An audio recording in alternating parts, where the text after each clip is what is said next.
You've said it already. Toughest stretch of the season. It's not often you have to face teams 1, 2, and 3 in the standings, back-to-back matches, but that's kind of where you're at. What have you learned from that stretch? What's needed to be worked on? What's been positive over these past couple matches? Well, I think, going back and looking at some film that we have played some good volleyball in those matches, having the opportunity to take a set off Missouri, multiple opportunities in that second set, especially after kind of taking it on the chin the first one.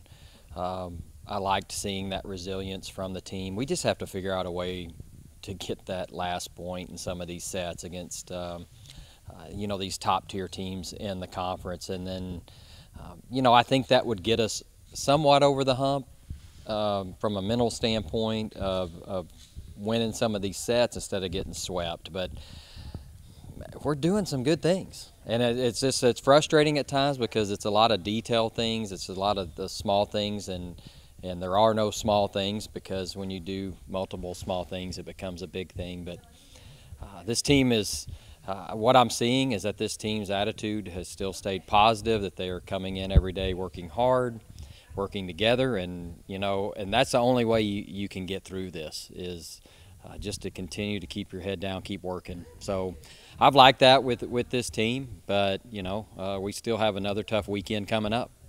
I've hinted at it. I said back-to-back like it was almost over, but it's not quite yet with Florida coming to town on Friday. What did you see from them the first time? What impresses you about them? And what do you want to see from your team in the second installment of the series this year? Well, we're going to have to serve, receive, pass a whole lot better. I mean, they served us off the court the first time we played. It wasn't even close. So we're going to have to do a lot better on first contact. And I feel like if we can handle the first contact, then definitely we'll be a lot more competitive. But they're a very aggressive serving team, and when they kind of get it going, it makes it tough. So again, we're going to have to do better in our serving as well. We kept them in system most of the match, and they hit for a really high percentage, and they have the attackers that can do that, especially if they're running all three of them at the same time. So we know that we have another tough task in front of us. I mean, I haven't beat Florida since I've been here. This is year 5.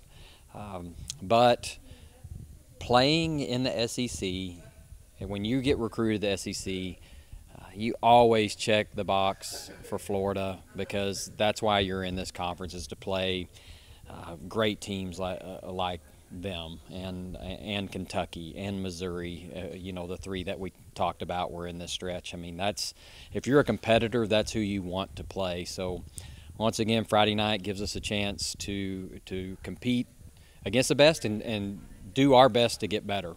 Sunday, then it's State, and I think that's really all you have to say when it comes to these two teams. But what have you seen from them early on, just looking at what Jolie's done in year 1 up there in Starkville? Well, Julie's doing a nice job with them, and definitely from early in the season to now, they're playing a whole lot better.